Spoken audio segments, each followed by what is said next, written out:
Lecture مکمل ہو چکا تھا، بس تھوڑی ہی دیر میں ان کا پیریڈ ختم ہونے والا تھا اور پھر اسے چلے جانا تھا ان کی کلاس سے۔ اس کی ایک عادت تھی، اپنا پیریڈ ختم ہونے سے 1 سیکنڈ پہلے بھی کمرے سے باہر نہیں نکلتا تھا۔ وہ خود وقت کی قدر کرتا تھا، اسی لیے تو اسے وقت کی قدر نہ کرنے والے لوگ پسند نہیں تھے۔ سب اسٹوڈنٹس کی طرف سے ریلیکس ہو کر وہ اپنا من پسند کام کرنے لگا تھا۔ وہ سب لوگ مصروف تھے، کسی کا بھی دھیان اس پر نہیں تھا، اور اگر کسی کا دھیان اس پر ہوتا بھی تو کوئی بھی اسے دیکھتا نہیں تھا۔ اس کی پرسنالٹی میں ایک ایسا دباؤ تھا جو سامنے والے کو اس سے نظر چرانے پر مجبور کر دیتا تھا۔ حرم زور اور شور سے اپنا کام کرنے میں مصروف تھی۔ جب اسے اپنا آپ کسی کی گہری نگاہوں کے حصار میں محسوس ہوا، اس نے اگلے ہی لمحے نگاہیں اٹھا کر سامنے کرسی پر بیٹھے یشام احمر کو دیکھا، تو جو بنا کسی ڈر و خوف کے اسے اپنی نگاہوں میں لے گئے آرام سے بیٹھا ہوا تھا۔ اس نے نگاہیں جھکانے یا شرمندہ ہو کر آگے پیچھے دیکھنے کی غلطی نہیں کی تھی، جیسے وہ اس پر یہ بات ظاہر کر رہا ہو کہ وہ اسے دیکھ رہا ہے۔ وہ اس بات سے بالکل بھی پریشان نہیں تھا کہ وہ اس کو اس طرح اپنے آپ کو دیکھتے نوٹ کر چکی تھی، بلکہ وہ تو اب تک نگاہیں اسی پر جمائے اسے ہی دیکھے جا رہا تھا۔ اس کی آنکھوں میں عجیب سا تاثر تھا، جسے سمجھ کر حرم نے نگاہیں رجسٹر پر جھکا لی اور اپنا کام کرنے لگی۔ اسے اس شخص سے عجیب سا خوف آنے لگا تھا۔ اس کا اس طرح عجیب انداز سے دیکھنا اور پھر دیکھتے ہی رہنا اسے خوف میں مبتلا کر رہا تھا۔ وہ اس کے پراسرار انداز سے خوفزدہ ہوتی، وہ ایک بار پھر سے اپنے کام میں مصروف ہونے کی کوشش کرنے لگی۔ اسے یہی لگا کہ شاید وہ اب اپنی نگاہیں ہٹا چکا ہوگا، لیکن نہیں، وہ اب بھی محسوس کر پا رہی تھی کہ وہ اسی طرح اسے دیکھ رہا ہے۔ اس نے نگاہیں اٹھا کر ایک بار پھر سے اس کی جانب دیکھا تو وہ اب تک اس سے دیکھ رہا تھا، لیکن اس بار نگاہ ملنے پر یشام احمر کے لبوں پر ایک دل فریب مسکراہٹ آئی تھی، اور پھر اس دلکش مسکراہٹ کے ساتھ جیسے ہی اس کا ٹائم ختم ہوا، اٹھ کر کلاس سے باہر نکلنے لگا۔ اس کے باہر نکلتے ہی وہ جو کب سے اپنی سانس روکے ہوئے تھی، گہری سانس لے کر سیدھی ہو کر بیٹھی۔ یہ اس نے آج پہلی دفعہ نوٹ نہیں کیا تھا، بلکہ اس سے پہلے بھی وہ یشام کو 2-3 بار خود کو عجیب نظروں سے دیکھتا محسوس کر چکی تھی۔ اس کا دل چاہا کہ وہ میشا کو اس بارے میں بتائے، لیکن یہ سوچ کے کہ وہ نہ جانے اس کے بارے میں کیا سوچے گی، اس نے یہ بات کسی کو نہیں بتائی تھی۔ وہ پیپر دے کر اپنے کالج سے باہر نکلی تھی۔ اس کا ارادہ ہاسٹل جانے کا تھا۔ کل نانا جان نے چیک بھجوا دیا تھا اور کافی بڑی رقم اسے انجوائے کرنے کے لیے دے دی تھی۔ 7 دن کی چھٹیاں، اور وہ بالکل اکیلی۔ نانا جان کی طبیعت خراب تھی، وہ اس بار ان سے ملنے نہیں آ سکتے تھے۔ بیوی بتائے کہاں جانا ہے؟ اگر کہیں تو آپ کو ابھی آئس کریم کھلانے لے چلتا ہوں۔ آج آپ کا آخری پیپر تھا، یقیناً آپ کا پیپر بہت اچھا رہا ہوگا۔ ڈرائیور چاچا اس کے ساتھ ساتھ چلتے ہوئے کہنے لگے۔ یہ اس کے ڈرائیور بھی تھے اور باڈی گارڈ بھی۔ نانا جان نے انہیں ہر وقت اس کے ساتھ رہنے کے لیے کہا تھا، لیکن وہ بھی ہر مہینے کے اینڈ پر اپنی فیملی سے ملنے جاتے تھے اور وہ کہیں بھی نہیں جاتی تھی۔ جی چاچا، پیپر تو اچھا ہوا، لیکن میرا کہیں جانے کا دل نہیں کر رہا۔ آپ اس دفعہ گھر نہیں جا پائیں گے کیونکہ نانا جان نہیں آئیں گے، نہ مجھ سے ملنے کے لیے، تو آپ کو بھی میری وجہ سے یہاں رکنا پڑے گا۔ وہ افسوس کا اظہار کر رہی تھی، جس پر وہ مسکرا دیے۔ کوئی بات نہیں بیوی، اس دفعہ گھر والوں سے نہیں مل سکوں گا تو کیا ہوا، میں اگلے مہینے چلا جاؤں گا۔ یہاں پر تو میں انہی کے لیے ہی رہتا ہوں۔ وہ اپنے ہی دھن میں بولے تھے، لیکن اس بات سے بے خبر کہ وہ اتنے سے جملے میں اسے اپنے رشتوں کا احساس دلا گئے تھے۔ وہ اسے بتا دیتے تھے کہ ان کے پیچھے کوئی ہے جو انہیں چاہتا ہے، جو ان کا انتظار کرتا ہے، جن کے لیے وہ اتنی محنت کر رہے ہیں، اور اس کا کوئی بھی نہ تھا۔ ہاں، یہ حقیقت تھی، وہ اکیلی تھی، تنہا تھی، کوئی بھی نہیں تھا اس کا، اور اب یہ احساس اسے اور بھی زیادہ شدت سے ہونے لگا تھا۔ کسی اچھی سی جگہ پر لے جائے مجھے، جہاں اتنا شور شرابہ ہو کہ مجھے اپنے اندر کی آواز بھی سنائی نہ دے۔ وہ اچانک رک کر ان سے کہنے لگی، کیوں نہیں بی بی جی آئے؟ میں نے سنا ہے کہ آپ کے فیورٹ سنگر کا کنسرٹ ہے اس شہر میں، آپ کو وہیں لے چلتا ہوں، آپ تھوڑی دیر انجوائے کر لیجیے گا، لیکن میرے خیال میں آپ کو آرام کی ضرورت ہے، ابھی تو آپ کے پیپر ختم ہوئے ہیں، ایسے میں شور شرابے والی جگہ پر جا کر آپ اپنی طبیعت خراب کر لیں گی۔ وہ فکر مندی سے بولے تو اس نے فوراً نفی میں سر ہلایا۔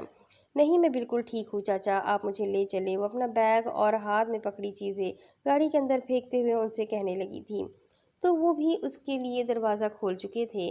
ان کی مالکن کی مرضی تھی اور وہ منع نہیں کر سکتے تھے۔ ان کے مالک کا کہنا تھا کہ ان کی نواسی کو کسی چیز کے لیے انکار نہ کیا جائے۔ وہ چاہتے تھے کہ ان کی نواسی اپنی زندگی کو بھرپور طریقے سے انجوائے کریں، لیکن وہ یہ نہیں سمجھ پا رہے تھے کہ اس وقت اسے ان سب عیش و آرام کی ضرورت نہیں تھی۔ اسے اپنوں کی ضرورت تھی اور اس کے پاس کوئی اپنا نہ تھا، یا شاید انہیں اس بات کا احساس تھا، لیکن وہ بھی مجبور تھے، اس کے حق میں کچھ نہیں کر سکتے تھے۔ یہ سلسلہ رکنے کا نام نہیں لے رہا تھا، بلکہ بڑھتا جاتا تھا۔ وہ شام کی حرکتوں کو بہت شدت سے نوٹس کرنے لگی تھی۔ گھر میں اس نے یہ بات کسی کو نہیں بتائی تھی، کیونکہ وہ جانتی تھی اگر گھر میں اس بات کی کسی کو بھنک بھی لگ گئی تو یقیناً اس کی پڑھائی بند ہو جائے گی۔ لیکن اب اسے یہ شام سر سے ڈر لگنے لگا تھا۔ ان کے عجیب انداز سے اسے دیکھنا، ہر وقت اسے اپنی نگاہوں کے حصار میں رکھنا اسے خوف میں مبتلا کر گیا تھا کہ وہ کیوں اس کے ساتھ ایسا کر رہے تھے۔ وہ یہ بات سمجھ نہیں پا رہی تھی، لیکن کچھ تو تھا جو اس کی مشکل کو بڑھا سکتا تھا۔ اسے شروع میں لگا کہ یہ اس کی غلط فہمی ہے اور کچھ بھی نہیں، لیکن اب اسے یقین ہو چکا تھا کہ یہ اس کی غلط فہمی نہیں ہے، بلکہ یہ ایک حقیقت ہے جو اس کی نگاہوں کے سامنے ہے۔ وہ ہر وقت اسے دیکھتا تھا اور اسے دیکھ کر مسکراتا تھا۔ شاید اس کی کلاس کی کسی لڑکی نے سر احمد کو مسکراتے ہوئے نہ دیکھا ہوگا، لیکن وہ دیکھ چکی تھی۔ نہ جانے کتنی بار وہ اسے خود کو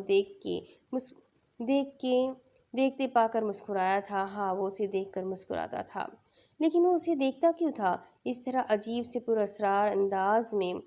اس کی نگاہیں ہر اس طرف جاتی تھی جہاں حرم جاتی تھی۔ وہ سب کیوں کرتا تھا اسے سمجھ نہیں آتا تھا، لیکن دن بدن وہ اس کی آنکھوں کے خوف میں مبتلا ہوتی جا رہی تھی۔ اس کی بولتی نظریں اسے اسی سے خوفزدہ کر رہی تھی۔ اب عالم یہ تھا کہ جہاں بھی اسے سر احمد نظر آتے وہ وہاں سے اگلے ہی لمحے غائب ہو جاتی، لیکن پھر بھی وہ اپنے آپ کو اس کی نگاہوں کے حصار میں ہی پاتی تھی۔ کلاس میں لیکچر وہ جلدی ختم کر دیتا تھا اور پھر سب کو اہم پوائنٹ نوٹ کرنے کے لیے کہہ کر خود اسے دیکھنا شروع کر دیتا تھا۔ لیکن کیوں؟ وہ اسے کیوں دیکھتا تھا؟ وہ کیوں ہر وقت اس کی طرف متوجہ رہتا تھا؟ وہ ڈرپوک سی لڑکی تھی، اس میں اتنی ہمت بھی نہ تھی کہ وہ اس سے اس چیز کی وجہ پوچھ پاتی۔ وہ تو آج کل اس سے اتنی خوفزدہ رہنے لگی تھی کہ اس کا دل چاہتا تھا کہ جگہ سے غائب ہو جائے جہاں سر احمد ہو۔ میشا کافی دیر پہلے ہی جا چکی تھی۔ وہ کب سے باہر ڈیسک پر بیٹھی ہوئی تھی۔ اگر چاہتی تو اپنی کلاس میں یا پھر وہی کلاس کے باہر بیٹھ سکتی تھی، لیکن وہاں پر آتے جاتے اسٹوڈنٹس اور پھر اپنے دل میں سر احمد کے خوف کی وجہ سے وہ وہاں نہ بیٹھی۔ وہ روز کی طرح آج بھی کالج گیٹ کے اندر رکھی ڈیسک پر بیٹھی خداش کے آنے کا انتظار کر رہی تھی۔ آج کل وہ بہت لیٹ ہونے لگا تھا۔ میشا کو گئے ہوئے تقریباً آدھا گھنٹہ ہو چکا تھا اور خداش کے آنے کی کوئی امید نہ تھی۔ جب اسے سامنے سے سر احمد آتے ہوئے نظر آئے، ان کے ساتھ سر سیام بھی تھے، اس کا دل نہ جانے کون سے خوف کے تحت دھڑکنے لگا۔ وہ فوراً اٹھ کر کھڑی ہو گئی۔ سر اس کی طرف آ رہے تھے، اس کے ہاتھ پیر کانپنے لگے۔ وہ تیزی سے اٹھ کر گیٹ سے باہر کی طرف دیکھنے لگی۔ اس کی سانس میں سانس آئی تھی، اس کی کانپتی ٹانگوں نے حرکت کی اور وہ گیٹ سے باہر نکل گئی۔ یہ اس کا پہلا موقع تھا کہ اس نے گیٹ سے باہر نکلتے ہوئے نقاب تک نہ لیا اور فوراً بھاگتی ہوئی خداش کی گاڑی کا دروازہ کھولتے ہوئے فرنٹ سیٹ پر بیٹھ گئی۔ کہاں رہ گئے تھے آپ؟ میں کب سے آپ کا ویٹ کر رہی تھی۔ روز لیٹ آتے ہیں، میں دادا جان سے آپ کی شکایت کروں گی۔ وہ گاڑی میں بیٹھتے ہوئے روحان سی ہونے لگی تو خداش نے پریشانی سے اس کا چہرہ دیکھا۔ آئی ایم سو سوری میرا بچہ، مجھے نہیں پتا تھا تم پریشان ہو رہی ہوگی۔ میں ضروری کام میں پھنس گیا تھا۔ اور اگلے ہی لمحے اسے اپنے سینے سے لگاتا اس نے اس کے آنسو صاف کرنے لگا۔ جبکہ کالج گیٹ پر کھڑے یشام احمد سے یہ منظر چھپ نہ سکا تھا۔ اس کے ماتھے کی لکیریں باہر واضح ہو رہی تھی، اس کی مٹھی بہت شدت سے بند تھی۔ کون ہے یہ؟ اس نے اپنے پاس کھڑے دوست سے بے حد غصے میں پوچھا تھا۔ ایک پل کے لیے اس کے انداز پر وہ بھی ہڑبڑا گیا تھا۔ میں نہیں جانتا کون ہو سکتا ہے، وہ بھی کندھے اچکا گیا، لیکن اس کے لہجے میں واضح کپکپاہٹ تھی۔ تھوڑی دیر میں گاڑی وہاں سے نکل چکی تھی۔ جبکہ یشام احمد کا غصے سے برا حال ہو رہا تھا، اس نے اگلے ہی لمحے قدم واچ مین کی طرف بڑھائے اور اسے گریبان سے پکڑ کر اپنے سامنے کھڑا کر لیا تھا۔ جناب، یہ کیا ہو گیا؟ مجھ سے کوئی غلطی ہو گئی ہے کیا؟ وہ پریشانی سے اس کو دیکھنے لگا۔ وہ بلیک گاڑی کس کی تھی اور فرسٹ ایئر کی حرم کاظمی اس کے ساتھ کیوں گئی؟ وہ غصے سے آگ بگولا ہو رہا تھا، جبکہ واچ مین سمجھ ہی نہیں پا رہا تھا اس کی کسی بھی بات کا مطلب۔ جناب، وہ تو کاظمی صاحب کی گاڑی تھی، خداش کاظمی صاحب۔ وہ پہاڑی علاقے کی طرف رہتے ہیں، بڑی حویلی میں، یہ ان کی بہن ہے، حرم کاظمی نام ہے اس کا۔ ویسے بتا رہا تھا، جبکہ اس کے ہاتھوں کی گرفت ڈھیلی ہو گئی تھی۔ اس کے چہرے پر ایک بار پھر سے سکون چھا گیا تھا۔ اس نے اس کا گریبان چھوڑ کر اس کی کالر درست کی۔ تم ٹھیک ہو نا یشام؟ اس کے دوست نے پیچھے سے اس کے کندھے پر ہاتھ رکھتے ہوئے پوچھا تو وہ کھل کر مسکرا دیا۔ الحمدللہ میں بالکل ٹھیک ہوں۔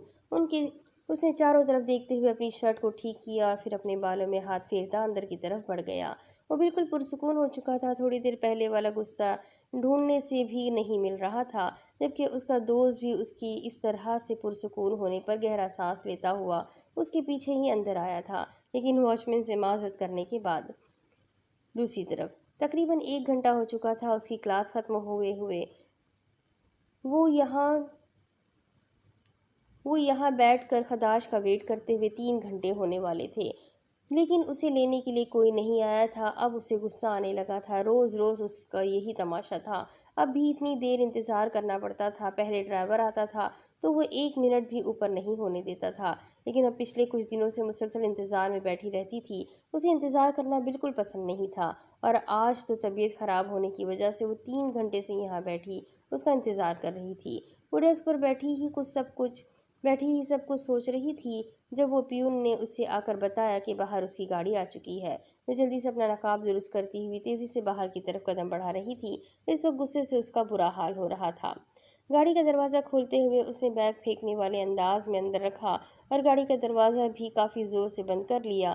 اس کے اس قدر آتشانہ انداز پر خداش نے اپنی گاڑی پر فاتحہ پڑھ لی تھی۔ میں آج دادا جان سے بات کروں گی۔ حرم میں اتنی دیر انتظار نہیں کر سکتی، یہ کوئی طریقہ نہیں ہے۔ اگر یہ اتنا ہی مصروف ہے تو نہ آیا کرے ہمیں لینے کے لیے۔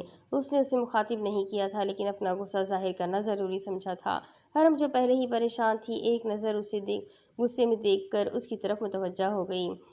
ویرو بیزی تھے اسی لیے لیٹ ہو گئے، لیکن انہوں نے مجھ سے وعدہ کیا ہے کہ آئندہ کبھی بھی لیٹ نہیں ہوں گے۔ اس کی آواز بھیگی ہوئی تھی، لیکن فی الحال شاید دیشم اس پر دھیان نہیں دے رہی تھی۔ اس کا سر درد سے پھٹ رہا تھا۔ وہ گاڑی کی سیٹ سے سر لگاتی آنکھیں بند کرتے ہوئے اپنے سر کو دبانے لگی۔ کیا ہوا؟ تمہاری طبیعت تو ٹھیک ہے نا؟ ڈاکٹر کے پاس لے چلتا ہوں، اس نے پلٹ کر اسے دیکھتے ہوئے پوچھا تھا۔ اس لڑکی کی تکلیف تو ویسے بھی برداشت نہیں کر سکتا تھا۔ بالکل ٹھیک ہوں میں خداش کاظمی، آپ کو اللہ کا واسطہ ہے مجھے گھر پہنچا دیجیے، آپ کا بہت احسان ہوگا، اس نے انتہائی بدتمیزی سے ہاتھ جوڑتے ہوئے جواب دیا تھا۔ اگر میں تمہاری ہر بدتمیزی برداشت کر جاتا ہوں تو اس کا یہ ہرگز مطلب نہیں ہے کہ تم اپنی حد کراس کر جاؤ۔ میں بتا چکا ہوں کہ میں مصروف تھا، اسی لیے نہیں آ سکا لینے کے لیے۔ پچھلے کچھ دنوں سے مصروفیات چل رہی ہے میری، لیکن میں پھر بھی اپنا فرض نبھانے کی کوشش کر رہا ہوں، وہ نہ چاہتے ہوئے بھی غصے سے بولا تھا۔ میں آپ کے فرائض میں شامل نہیں ہوتی خداش کاظمی، تو خدا کے لیے میرے لیے ڈرائیور کو بھیج دیا کریں، میں اتنی دیر انتظار نہیں کر سکتی۔ آج بھی آپ 1 گھنٹہ لیٹ آئیں۔ اگر آپ اتنے ہی مصروف رہتے ہیں تو کیا ضرورت ہے اپنے سر پر میری ذمہ داری لینے کی؟ میں پہلے بھی تو ڈرائیور کے ساتھ ہی آتی تھی، اب بھی آ جایا کروں گی۔ آپ اپنی بہن کو جب چاہے لے کر جا سکتے ہیں، لیکن خدا کے لیے مجھے اپنے انتظار کی سولی پر مت لگایا کرے۔ وہ اتنی بدتمیز ہرگز نہیں تھی، لیکن نہ جانے کیوں آج اسے رہ کر اس پر غصہ آ رہا تھا۔ اس کی طبیعت صبح سے ہی خراب تھی، لیکن آج اس کا یونیورسٹی میں آنا بہت ضروری تھا۔ وہ آ تو گئی تھی، لیکن یہاں آ کر اس کی طبیعت مزید بگڑ گئی تھی، جس پر اس کے ٹیچر نے کہا کہ وہ اپنے گھر پر فون کر سکتی ہے، لیکن گھر فون کرنے کے بجائے اس نے ٹیچر کو یہ کہہ کر مطمئن کر دیا کہ اس کے کزن تھوڑی ہی دیر میں اسے لینے کے لیے آتے ہوں گے، اور وہاں بیٹھ کر اس کا انتظار کرتی رہی تھی۔ یہ بات ٹھیک ہے، وہ نہیں جانتا تھا کہ اس کی طبیعت خراب ہے، اگر اسے پتا ہوتا تو یقیناً وہ سر کے بل اسے لینے کے لیے پہنچ جاتا، لیکن پھر بھی 3 گھنٹے اس کا انتظار کرتے کرتے وہ اکتا چکی تھی۔ ایک تو وہ اس کا انتظار کرتی رہی، اور دوسرا اسے اس بات کا دکھ تھا کہ وہ اپنی سب سے ناپسندیدہ ہستی کا انتظار کر رہی تھی، جو یقیناً اس کی شان کے خلاف تھا۔ اس کے بدتمیز انداز پر وہ مزید بحث کیے بنا گاڑی مین روڈ پر ڈال چکا تھا، لیکن وہ اتنی تیزی سے ڈرائیو کر رہا تھا کہ حرم کو خوف آنے لگا، جبکہ دیشم پر اسے افسوس ہو رہا تھا۔ نہ جانے کیوں یہ لڑکی اس کے بھائی کے ساتھ اتنی بدتمیزی کرتی تھی، یہاں تک کہ ان کے پورے خاندان میں کوئی لڑکی ایسی نہ تھی جو خداش کے سامنے اونچی آواز میں بات کرتی ہو، لیکن وہ نوٹ کر رہی تھی کہ کچھ وقت سے دیشم اس کے ساتھ بدتمیز اور بدلحاظ ہوتی جا رہی ہے۔ دوسری طرف کیا ہوا؟ آج میرے شہزادے کا موڈ کیوں خراب ہے؟ خداش نے کمرے میں قدم رکھا تو دادا جان نے اس کی شکل سے اس کے غصے میں ہونے کا اندازہ لگا لیا تھا۔ کچھ نہیں دادا جان، آج پھر یونیورسٹی پہنچتے پہنچتے بہت لیٹ ہو گیا تھا۔ دیشم اور حرم کو بہت انتظار کرنا پڑا۔ ان کے پاس ہی بیٹھ کر ان کی میڈیسین نکالنے لگا تھا۔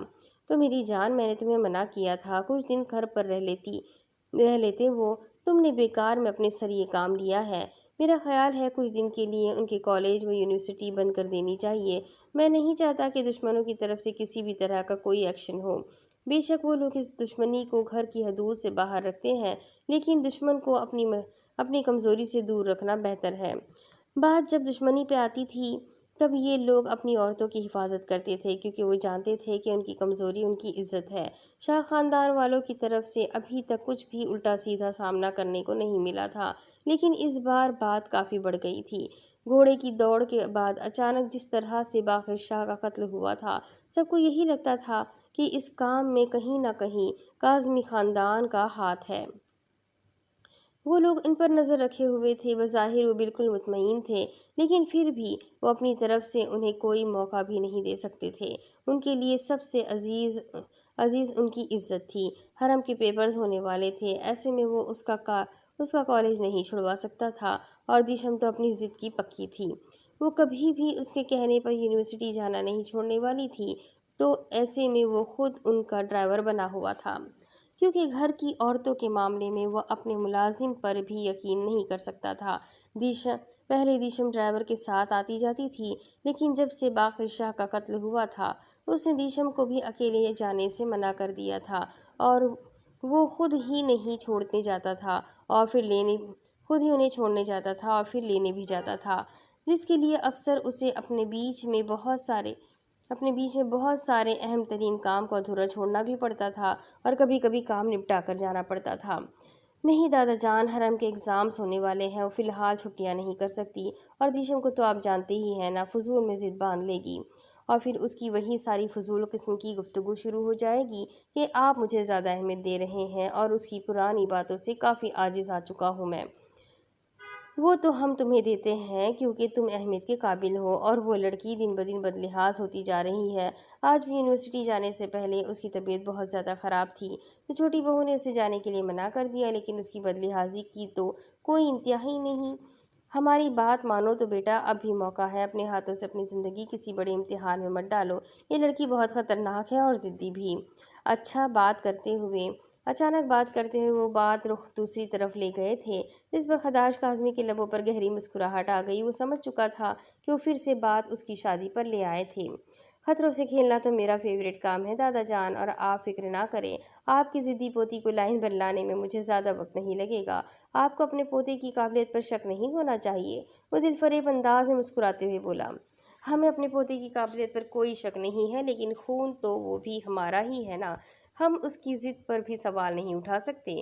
وہ بھی مسکرا دیے تھے۔ دادا جان، ضد تو ہمارے خون میں ہے، اور اس لڑکی سے میرے اور بھی بہت سے حساب نکلتے ہیں، آپ فی الحال ان سب مسئلوں میں نہ پڑے۔ وہ مسکرا کر انہیں مطمئن کرتا ہوا وہاں سے اٹھ کر باہر نکل آیا تھا، جبکہ دادا جان گہری سوچ میں تھے۔ دیشم کو وہ جب خداش کی بیوی کے روپ میں سوچتے تھے تب نہ جانے کیوں وہ اس بات کو قبول ہی نہیں کر پاتا تھا۔ میری جان، کالج نہیں جاؤ گی کیا؟ دوسری طرف آج وہ صبح یونیورسٹی کے لیے تیار ہو کر سیدھی اس کے کمرے میں آئی تھی، جب اسے بیڈ پر لیٹے اپنا بڑا سا ٹیڈی باہوں میں بھرے نہ جانے کون سی سوچوں میں گم دیکھا۔ میری طبیعت ٹھیک نہیں ہے، اس نے اپنا ہاتھ بڑی معصومیت سے اپنے ماتھے پر رکھا تھا جو بالکل ٹھنڈا تھا۔ اچھا، تو میرے بچے کی طبیعت خراب ہے، میں بھی ذرا دیکھوں؟ دیشم نے اسی کے انداز میں اس کے سر پر ہاتھ رکھا۔ اسے بخار بالکل بھی نہیں تھا۔ یقیناً یہاں پر اگر اس کی جگہ تائی امی یا پھر اس کی امی ہوتی تو اس کے صدقے واری جاتی اور کہتی کہ ان کی بچی بیمار ہے، فضول میں اسے کالج نہ بھیجا جائے۔ یہی تو فرق تھا ان میں، انہوں نے کبھی بھی پڑھائی کو اہمیت نہ دی تھی، خاص کر بیٹیوں کی پڑھائی کے سلسلے میں وہ کبھی بھی اتنی آزاد سوچ نہیں رکھ سکتی تھی۔ نہ ان کے گھر والوں نے انہیں پڑھائی کی اہمیت کا احساس دلایا تھا، اور نہ ہی وہ خود ان پڑھ تھے۔ ان کی نظر میں یہ بات کوئی اہمیت نہیں رکھتی تھی کہ اس طرح بے فضول میں چھٹیاں کرنا ان کے بچوں کی پڑھائی کے لیے کتنا خراب ہو سکتا ہے۔ میرا بخار فیل نہیں ہوگا آپ کو؟ وہ انتہائی معصومیت سے منہ لٹکا کر بولی تو دیشم کو اس پر ٹوٹ کر پیار آیا۔ میری پیاری سی جانو، اگر آپ نہیں جاؤ گی تو آپ کی پڑھائی پر اثر پڑے گا، جو آپ کے لیے آگے جا کر مشکل ہو سکتی ہے۔ چلو اٹھو میرا بچہ، جلدی سے تیار ہو جاؤ۔